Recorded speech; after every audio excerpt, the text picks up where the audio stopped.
Aceh, sebuah wilayah yang kaya akan sejarah, budaya, dan sumber daya alam. Terletak di ujung barat Indonesia, Aceh memiliki identitas yang kuat dan sejarah panjang sebagai Kesultanan Islam yang berdaulat.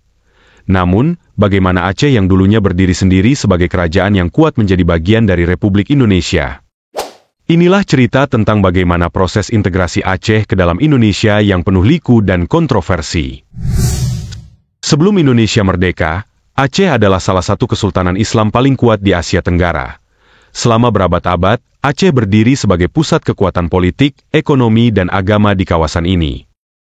Kesultanan Aceh memiliki hubungan yang kuat dengan dunia Islam, dan bahkan sempat menjadi salah satu kerajaan terbesar di Nusantara pada abad ke-16 dan 17. Namun pada akhir abad ke-19, kekuatan Aceh mulai melemah, terutama setelah serangan kolonial Belanda. Ketika Belanda mencoba memperluas kekuasaannya di Nusantara, Aceh menjadi salah satu wilayah yang paling sulit ditaklukkan. Perang Aceh, yang berlangsung dari tahun 1873 hingga awal abad ke-20, menjadi salah satu konflik paling brutal dalam sejarah kolonial Belanda. Meskipun akhirnya Belanda berhasil menduduki Aceh, perlawanan rakyat Aceh tidak pernah padam dan semangat jihad untuk mempertahankan tanah mereka tetap berkobar. Perang Dunia Kedua mengubah peta kekuatan di Asia Tenggara. Pendudukan Jepang atas Hindia Belanda menciptakan vakum kekuasaan yang membuka jalan bagi gerakan nasionalis di seluruh Nusantara. Pada tanggal 17 Agustus 1945, Soekarno memproklamasikan kemerdekaan Indonesia, menyatakan bahwa seluruh bekas wilayah Hindia Belanda adalah bagian dari Republik Indonesia. Namun, tidak semua wilayah menerima klaim ini dengan mudah, terutama Aceh. Dan sekali lagi merdeka, bangsa Indonesia ingin merdeka. Dan walaupun tuan-tuan halangi dengan bom dan dinamit dan meriam yang berasal dari Australia, kita tentu merdeka. Kita pasti merdeka sebagai matahari terbit di hari besok. Setelah proklamasi kemerdekaan, Aceh awalnya mendukung perjuangan Indonesia melawan kembalinya Belanda. Namun, dukungan ini lebih bersifat taktis, karena rakyat Aceh berharap untuk tetap memiliki otonomi penuh. Tokoh penting seperti Tunku Daud Brueh, seorang pemimpin agama dan nasionalis Aceh, memainkan peran penting dalam mempertemukan kepentingan Aceh dan Indonesia.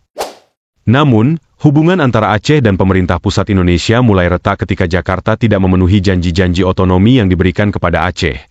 Kekecewaan ini memuncak pada tahun 1953 ketika Daud Brueh memimpin pemberontakan Darul Islam Tentara Islam Indonesia, DTII, di Aceh. Pemberontakan ini menjadi simbol ketidakpuasan Aceh terhadap kebijakan pemerintah pusat yang dianggap tidak adil dan mengabaikan aspirasi rakyat Aceh. Pada era Orde Baru, ketidakpuasan Aceh semakin dalam. Di bawah pemerintahan Soeharto, Aceh kehilangan otonomi dan mengalami eksploitasi sumber daya alam yang besar tanpa adanya keuntungan yang dirasakan oleh masyarakat setempat. Ketidakpuasan ini melahirkan gerakan Aceh Merdeka, GAM, pada tahun 1976, yang dipimpin oleh Hasan Tiro. Selama beberapa dekade, konflik bersenjata antara GAM dan pemerintah Indonesia membawa penderitaan yang mendalam bagi rakyat Aceh. Setelah bertahun-tahun konflik yang merenggut ribuan nyawa, bencana tsunami tahun 2004 menjadi titik balik bagi Aceh. Tragedi ini membuka jalan bagi perundingan damai antara GAM dan pemerintah Indonesia, yang akhirnya mencapai kesepakatan di Helsinki pada tahun 2005. Sebagai bagian dari perjanjian ini, Aceh diberikan status otonomi khusus, yang memberikan Aceh kontrol lebih besar atas urusan dalam negerinya. Sejarah Aceh dalam menjadi bagian dari Indonesia adalah sebuah perjalanan panjang yang penuh dengan konflik, ketidakpuasan dan akhirnya rekonsiliasi. Meski jalan yang ditempuh penuh dengan liku dan pengorbanan, kisah ini mengajarkan kita pentingnya menghargai identitas dan aspirasi setiap daerah dalam sebuah negara yang beragam. Saat ini, Aceh berdiri sebagai bagian integral dari Indonesia, namun dengan status otonomi khusus yang mengakui keunikan dan kekayaan sejarahnya.